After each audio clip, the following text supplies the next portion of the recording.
ಫೆಬ್ರವರಿಯಲ್ಲಿ ಬರ್ತಾ ಇರುವಂತಹ ಖಗೋಳಕ್ಕೆ ಸಂಬಂಧಪಟ್ಟ ಘಟನೆಯ ಮೇಲೆ ಎಲ್ಲರ ಕಣ್ಣು ಕೇಂದ್ರೀಕೃತವಾಗ್ತಾ ಇದೆ. ಕೆಲವರು ಧಾರ್ಮಿಕ ದೃಷ್ಟಿಕೋನದಲ್ಲಿ ನೋಡಿದ್ರೆ, ಇನ್ನು ಕೆಲವರು ವೈಜ್ಞಾನಿಕ ದೃಷ್ಟಿಕೋನದಲ್ಲಿ ನೋಡ್ತಾ ಇರ್ತಾರೆ. ಆದರೆ ಎಲ್ಲರೂ ಈ ವರ್ಷದ ಮೊದಲ ಸೂರ್ಯಗ್ರಹಣಕ್ಕೆ ಕಾಯ್ತಾ ಇರೋದಂತೂ ನಿಜ. ಧಾರ್ಮಿಕತೆಯಲ್ಲಿ ನಂಬಿಕೆ ಇರೋರು ಈ ಸೂರ್ಯಗ್ರಹಣ ಅವರವರ ಜಾತಕದ ಮೇಲೆ, ಅವರವರ ರಾಶಿಗಳ ಮೇಲೆ ಯಾವ ಪ್ರಭಾವ ಬೀರುತ್ತೆ ಅನ್ನೋದನ್ನು ತಿಳ್ಕೊಬೇಕಾ? ಹಾಗಾದರೆ ಇಲ್ಲಿದೆ ಅದಕ್ಕೆ ಉತ್ತರ. ಮೊದಲಿಗೆ ಸೂರ್ಯಗ್ರಹಣ ಯಾವಾಗಿದೆ ಅನ್ನೋದನ್ನು ಕರೆಕ್ಟಾಗಿ ತಿಳ್ಕೊಳ್ಳೋಣ. 17ನೇ ತಾರೀಕು ಫೆಬ್ರವರಿ ಮಂಗಳವಾರದಂದು ಪಾಲ್ಗುಣಿ ಅಮಾವಾಸ್ಯೆಯ ದಿನ ಈ ವರ್ಷ ಮೊದಲ ಸೂರ್ಯಗ್ರಹಣ ಕುಂಭರಾಶಿ ಶತಭಿಷ ನಕ್ಷತ್ರದಲ್ಲಿ ನಡೀತಾ ಇರೋದು. ಭಾರತದ ಕಾಲಮಾನದ ಪ್ರಕಾರ ಮಧ್ಯಾಹ್ನ 3:26 ಶುರುವಾಗಿ 7:56 ಕೊನೆಗೊಳ್ಳುತ್ತೆ.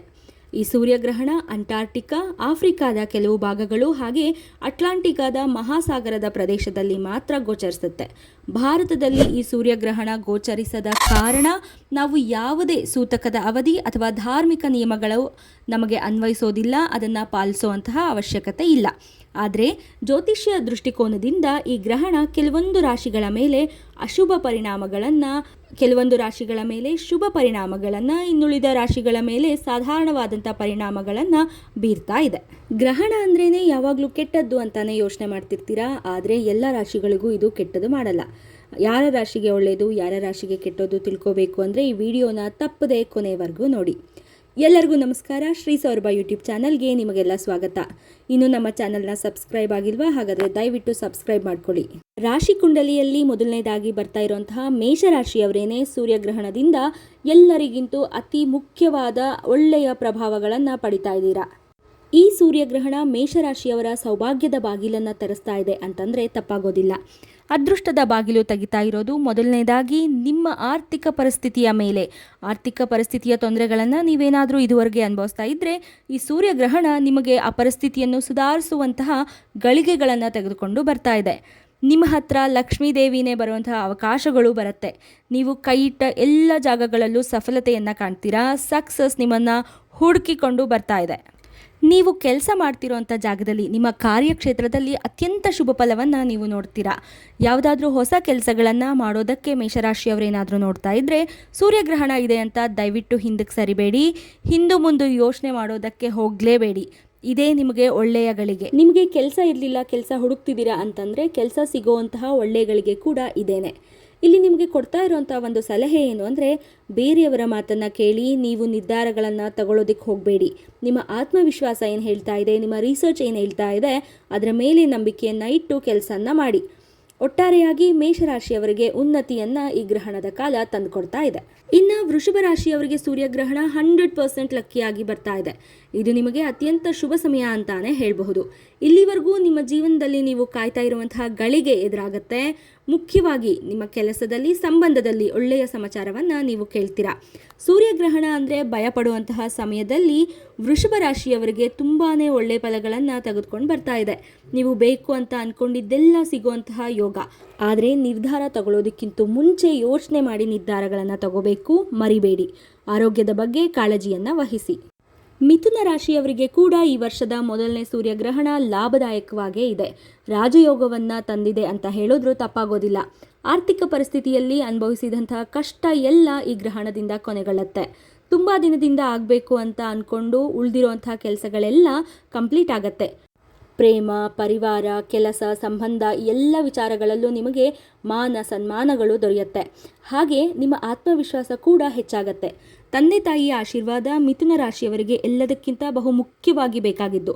ಹಾಗಾಗಿ ತಂದೆ ತಾಯಿ ಜೊತೆಗೆ ಹೆಚ್ಚಿನ ಸಮಯವನ್ನು ಕಳೀರಿ. ಅವರ ಸೇವೆಯನ್ನು ಮಾಡಿ ಇಷ್ಟ ಆಗಿರೋದನ್ನು ಅವರಿಗೆ ತಂದುಕೊಡಿ. ಇದರಿಂದ ತುಂಬ ಒಳ್ಳೆಯದಾಗತ್ತೆ. ಕಟಕ ರಾಶಿಯವರಿಗೆ ಸೂರ್ಯಗ್ರಹಣ ಹೇಗಿದೆ ಅನ್ನೋದನ್ನು ನೋಡೋಣ. ಶುಭ ಫಲ ಕೊಡ್ತಾ ಇರೋ ರಾಶಿಗಳಲ್ಲಿ ಈ ಕಟಕ ರಾಶಿ ಕೂಡ ಒಂದು.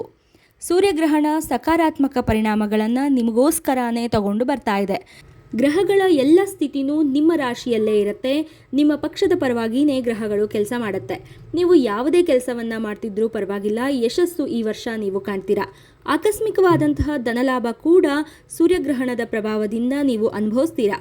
ಆದರೆ ಖರ್ಚು ಮಾಡಬೇಕಾದ್ರೆ ಯೋಚನೆ ಮಾಡಿ ಖರ್ಚು ಮಾಡೋದು, ಯೋಚನೆ ಮಾಡಿ ಹೆಜ್ಜೆ ಇಡೋದು ತುಂಬಾ ಇಂಪಾರ್ಟೆಂಟ್.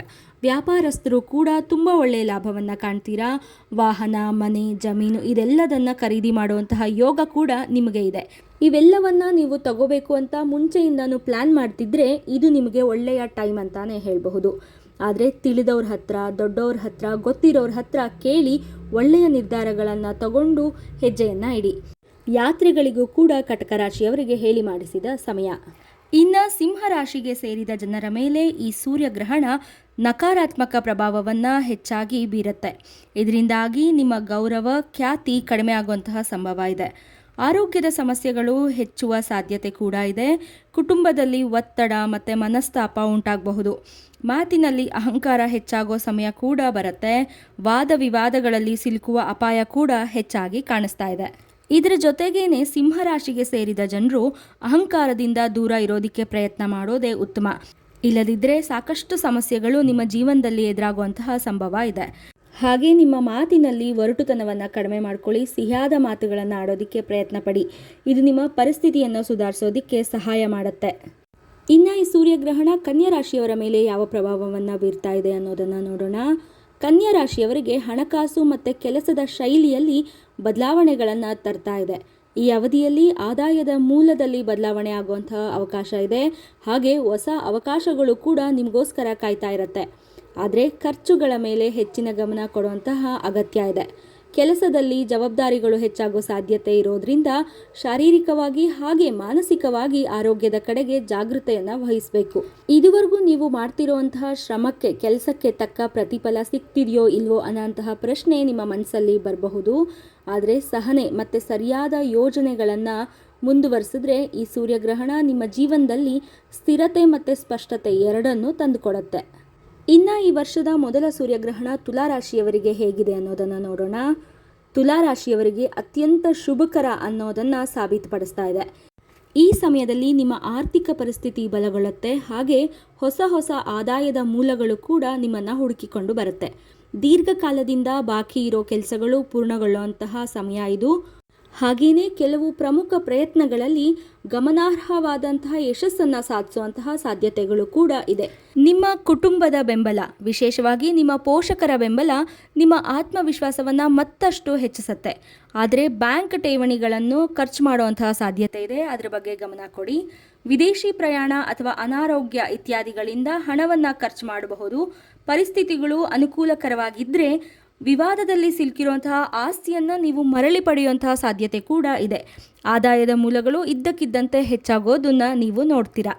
ಇನ್ನು 2026ರ ಮೊದಲ ಸೂರ್ಯಗ್ರಹಣ ವೃಶ್ಚಿಕ ರಾಶಿಗೆ ಸೇರಿದ ಜನರಿಗೆ ಸಾಕಷ್ಟು ಅಪಾಯಕಾರಿಯಾಗಿರುತ್ತೆ.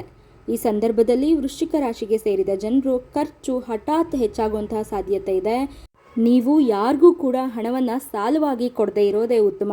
ಇಲ್ಲದಿದ್ದರೆ ದೊಡ್ಡ ನಷ್ಟಗಳು ಉಂಟಾಗುವಂತಹ ಸಂಭವ ಇದೆ. ನಿಮ್ಮ ಖರ್ಚಿನಲ್ಲಿ ಹಠಾತ್ತಾಗಿ ಏರಿಕೆ ಆಗುತ್ತೆ. ಸಾಲ ನೀಡಿದ ಹಣ ವಾಪಸ್ ದೊರಕದೇ ಇರಬಹುದು. ಮಾನಸಿಕ ಒತ್ತಡ ಹೆಚ್ಚಾಗೋ ಸಂಭವ ಇದೆ. ಅವಸರದಿಂದ ಯಾವುದೇ ತೀರ್ಮಾನ ಕೂಡ ತೆಗೆದುಕೊಳ್ಳೋದಕ್ಕೆ ಹೋಗಬೇಡಿ. ಅದರಿಂದ ಹಾನಿನೇ ಜಾಸ್ತಿ ಆಗುತ್ತೆ. ಈ ಅವಧಿಯಲ್ಲಿ ಹೂಡಿಕೆ ಮತ್ತು ವ್ಯವಹಾರದಿಂದ ಅಪಾಯ ಎದುರಾಗಬಹುದು. ಆದಷ್ಟು ಅದರಿಂದ ದೂರನೇ ಇದ್ಬಿಡಿ. ಹಾಗಾಗಿ ವೃಶ್ಚಿಕ ರಾಶಿಗೆ ಸೇರಿದಂಥ ಜನರು ಯಾವುದೇ ರೀತಿಯ ಆಲೋಚನೆಗಳನ್ನು ಮಾಡದೆ, ಹಾಗೆ ಯಾವ ಮುಖ್ಯವಾದ ಕೆಲಸಗಳನ್ನು ಮಾಡದೇ ಇರೋದೇ ಉತ್ತಮ. ಇಲ್ಲದಿದ್ದರೆ ಸಾಕಷ್ಟು ನಷ್ಟ ಉಂಟಾಗುವಂತಹ ಸಂಭವ ಇದೆ. ಎಚ್ಚರಿಕೆಯಿಂದ ಇರಿ. ಇನ್ನು ಮುಂದಿನದು ಧನಸ್ಸು ರಾಶಿ. ಸೂರ್ಯಗ್ರಹಣ ಧನಸ್ಸು ರಾಶಿಯವರಿಗೆ ಜೀವನದ ತತ್ವ, ನಂಬಿಕೆಗಳು ಹಾಗೆ ದೀರ್ಘಕಾಲದ ಗುರಿಗಳ ಬಗ್ಗೆ ಮರುಪರಿಶೀಲನೆ ಮಾಡುವಂತಹ ಪರಿಸ್ಥಿತಿಯನ್ನು ಸೃಷ್ಟಿ ಮಾಡುತ್ತೆ. ಶಿಕ್ಷಣ, ಧರ್ಮ, ವಿದೇಶ ಅಥವಾ ಉನ್ನತ ಅಧ್ಯಯನಕ್ಕೆ ಸಂಬಂಧಪಟ್ಟಂಥ ವಿಚಾರಗಳಲ್ಲಿ ತಿರುವುಗಳು ನೀವು ನೋಡಬಹುದು. ಇದುವರೆಗೂ ನಂಬಿಕೆ ಇಟ್ಕೊಂಡು ಬಂದಿದ್ದಂತಹ ಕೆಲವು ಆಲೋಚನೆಗಳನ್ನು ಬದಲಾಯಿಸುವಂತಹ ಅಗತ್ಯ ಎದುರಾಗಬಹುದು. ಹೊಸ ಅಧ್ಯಯನ, ಹೊಸ ಜ್ಞಾನ, ಹೊಸ ದಿಕ್ಕು ಸ್ವೀಕರಿಸಿದ್ರೆ ಭವಿಷ್ಯದಲ್ಲಿ ಉತ್ತಮ ಬೆಳವಣಿಗೆ ಸಾಧ್ಯವಾಗುತ್ತೆ. ಇನ್ನು ಮಕರ ರಾಶಿಯವರಿಗೆ 2026ರ ಮೊದಲ ಸೂರ್ಯಗ್ರಹಣ ವೃತ್ತಿ, ಜವಾಬ್ದಾರಿ ಮತ್ತು ಸಾಮಾಜಿಕ ಸ್ಥಾನಮಾನಕ್ಕೆ ಸಂಬಂಧಿಸಿದ ವಿಷಯಗಳಲ್ಲಿ ಒತ್ತಡವನ್ನು ತರುವಂತಹ ಸಂದರ್ಭ ಬರುತ್ತೆ. ಕೆಲಸದಲ್ಲಿ ಹೆಚ್ಚುವರಿ ಹೊಣೆಗಾರಿಕೆಗಳನ್ನು ನೀವು ನೋಡಬಹುದು. ದಿಕ್ಕು ಬದಲಾವಣೆಗಳು ಕೂಡ ಸಂಭವಿಸಬಹುದು. ಶ್ರಮ ಹೆಚ್ಚು ಇದ್ರೂ ಕೂಡ ಅದರ ಫಲ ತಡವಾಗಿ ಸಿಗೋ ಅನುಭವ ನಿಮಗೆ ಆಗತ್ತೆ. ಸಹನೆ ಮತ್ತು ಯೋಜನೆಯೊಂದಿಗೆ ಮುಂದುವರೆದ್ರೆ ಈ ಗ್ರಹಣ ದೀರ್ಘಕಾಲದ ಸ್ಥಿರತೆಯನ್ನು ಕೂಡ ನಿಮಗೆ ತಂದುಕೊಡುತ್ತೆ. ಇನ್ನು ಕುಂಭರಾಶಿಯವರ ಬಗ್ಗೆ ನೋಡೋದಾದ್ರೆ, ಈ 2026ರ ಮೊದಲ ಸೂರ್ಯಗ್ರಹಣ ಕುಂಭರಾಶಿಯಲ್ಲೇ ನಡೀತಿರೋದ್ರಿಂದ ನಿಮ್ಮ ಸಂಬಂಧಗಳಲ್ಲಿ ತಪ್ಪು ತಿಳುವಳಿಕೆಗಳು ಹೆಚ್ಚು ಮಾಡುವಂತಹ ಸಂದರ್ಭಗಳು ಬರುತ್ತೆ. ಜೊತೆಗೆ ಆರೋಗ್ಯಕ್ಕೆ ಸಂಬಂಧಿಸಿದಂತೆ ಸಾಕಷ್ಟು ಸವಾಲುಗಳನ್ನು ಕೂಡ ನೀವು ಈ ಅವಧಿಯಲ್ಲಿ ಎದುರಿಸಬಹುದು. ಇದರಿಂದ ನಿದ್ರಾಹೀನತೆಯ ಸಮಸ್ಯೆ ಹೆಚ್ಚಾಗತ್ತೆ, ನಿರ್ಧಾರಗಳಲ್ಲಿ ಗೊಂದಲ ಮತ್ತು ತೊಂದರೆಯೂ ಉಂಟಾಗತ್ತೆ. ಈ ಅವಧಿಯಲ್ಲಿ ಆರೋಗ್ಯದ ಬಗ್ಗೆ ನಿರ್ಲಕ್ಷ್ಯ ಮಾಡಿದ್ರೆ ಹೆಚ್ಚಾದ ಹಾನಿ ಉಂಟಾಗುವಂತಹ ಸಂದರ್ಭ ಕೂಡ ಇದೆ. ಸೂರ್ಯನ ಅಶುಭ ಪ್ರಭಾವನೆ ಜಾಸ್ತಿ ಇರೋದ್ರಿಂದ ನೀವು ನಿಮ್ಮ ಭಾವನೆಗಳಿಗೆ ಬೆಲೆ ಕೊಟ್ಟು ಯಾವುದೇ ರೀತಿಯ ಮಾತನ್ನು ಯಾರಿಗೂ ನೀಡದೇ ಇರೋದೇ ಉತ್ತಮ. ಇಲ್ಲದಿದ್ದರೆ ನೀವು ದೊಡ್ಡ ದೊಡ್ಡ ಸಮಸ್ಯೆ ಅಥವಾ ಸಂಕಷ್ಟಕ್ಕೆ ಒಳಗಾಗುವಂತಹ ಸಾಧ್ಯತೆ ಕಂಡುಬರುತ್ತೆ. ಹಾಗಾಗಿ ಈ ಸಂದರ್ಭದಲ್ಲಿ ನೀವು ಹೆಚ್ಚಿನ ಕಾಳಜಿಯನ್ನು ವಹಿಸಿ. ಕೊನೆಯದಾಗಿ ಸೂರ್ಯಗ್ರಹಣದ ಪ್ರಭಾವ ಮೀನರಾಶಿಯವರಿಗೆ ಹೇಗಿದೆ ಅನ್ನೋದನ್ನು ನೋಡೋಣ. ಈ ಸೂರ್ಯಗ್ರಹಣ ಮೀನರಾಶಿಯವರ ಅಂತರಂಗದ ಭಾವನೆಗಳು, ಗುಪ್ತ ಚಿಂತನೆಗಳು ಮತ್ತು ಕರ್ಮ ಸಂಬಂಧಿತ ವಿಷಯಗಳನ್ನು ಮೇಲಕ್ಕೆ ತರುವಂತೆ ಮಾಡುತ್ತೆ. ಹಳೆ ನೋವುಗಳು, ಬಂಧನಗಳು ಅಥವಾ ಗೊಂದಲಗಳಿಂದ ಮುಕ್ತವಾಗುವಂತಹ ಸಮಯ ಇದು. ಒಂಟಿತನ ಬೇಕೆನಿಸಬಹುದು ಮತ್ತು ಆಧ್ಯಾತ್ಮಿಕ ಚಿಂತನೆ ಹೆಚ್ಚಾಗಬಹುದು. ಬಿಡುವಿಕೆ ಮತ್ತು ಆತ್ಮಪರಿಶೀಲನೆಯ ಮೂಲಕ ಮನಸ್ಸಿಗೆ ಶಾಂತಿ ಸಿಗುವಂತಹ ಸಂದರ್ಭ ಕೂಡ ಇದೆ. ಸೂರ್ಯಗ್ರಹಣದ ಅಶುಭ ಫಲವನ್ನು ಅನುಭವಿಸ್ತಿರೋ ರಾಶಿಗಳು ಅದರ ಪ್ರಭಾವದಿಂದ ದೂರ ಇರೋದಕ್ಕೆ ಸೂರ್ಯದೇವನ ಮಂತ್ರವಾದಂತಹ ಓಂ ಆದಿತ್ಯಾಯ ನಮಃ ಮಂತ್ರವನ್ನು ಜಪ ಮಾಡೋದ್ರಿಂದ ಉತ್ತಮ ಫಲ ನಿಮಗೆ ದೊರೆಯುತ್ತೆ. ಹಾಗೆ ಆದಿತ್ಯ ಹೃದಯ ಸ್ತೋತ್ರವನ್ನು ಕೂಡ ನೀವು ಅವತ್ತಿನ ದಿನ ವರ್ಷದ ಎಲ್ಲ ದಿನಗಳಲ್ಲೂ ಕೂಡ ನೀವು ಕೇಳಬಹುದು. ಅದನ್ನು ಬಿಟ್ಟು ವಿಷ್ಣುವಿನ ಆರಾಧನೆ ಕೂಡ ನಿಮಗೆ ಒಳಿತನ್ನೇ ಮಾಡುತ್ತೆ. ಇದರೊಂದಿಗೆ ದಾನ ಧರ್ಮ ಮಾಡೋದು ಸಹ ಶುಭ ಫಲವನ್ನು ಕೊಡುತ್ತೆ. ಜೊತೆಗೆ ನಕಾರಾತ್ಮಕತೆಯಿಂದ ದೂರ ಇರೋದು ಕೂಡ ಹೆಚ್ಚಿನ ಸಮಸ್ಯೆಗಳನ್ನು ತಡೆಯಬಹುದು. ಇನ್ನು ಇದು 2026ರ ಮೊದಲ ಸೂರ್ಯಗ್ರಹಣದ ರಾಶಿಗಳ ಮೇಲೆ ನೀಡ್ತಾ ಇರುವಂತಹ ಶುಭ ಅಶುಭ ಫಲಗಳ ಬಗ್ಗೆ. ಈ ಮಾಹಿತಿ ನಿಮಗೆ ಇಷ್ಟ ಆಗಿದ್ದರೆ ಲೈಕ್ ಮಾಡಿ, ಅನಿಸಿಕೆ ಅಭಿಪ್ರಾಯಗಳನ್ನು ಕಮೆಂಟ್ ಮೂಲಕ ತಿಳಿಸಿ, ನಿಮ್ಮ ಆಪ್ತರೊಂದಿಗೆ ವಿಡಿಯೋನ ಶೇರ್ ಮಾಡಿ. ಹಾಗೆ ಇನ್ನೂ ನಮ್ಮ ಚಾನಲ್ನ ಸಬ್ಸ್ಕ್ರೈಬ್ ಆಗಿಲ್ಲ ಅಂದರೆ ಸಬ್ಸ್ಕ್ರೈಬ್ ಮಾಡ್ಕೊಳ್ಳೋದನ್ನು ಮರಿಬೇಡಿ. ಮುಂದಿನ ವಿಡಿಯೋದೊಂದಿಗೆ ಹೆಚ್ಚಿನ ಇಂಟ್ರೆಸ್ಟಿಂಗ್ ಮಾಹಿತಿಯೊಂದಿಗೆ ಮತ್ತೆ ಸಿಗ್ತೀವಿ. ಅಲ್ಲಿವರೆಗೂ ಎಲ್ಲರಿಗೂ ಒಳ್ಳೆಯದಾಗಲಿ. ಹರ ಹರ ಮಹಾದೇವ.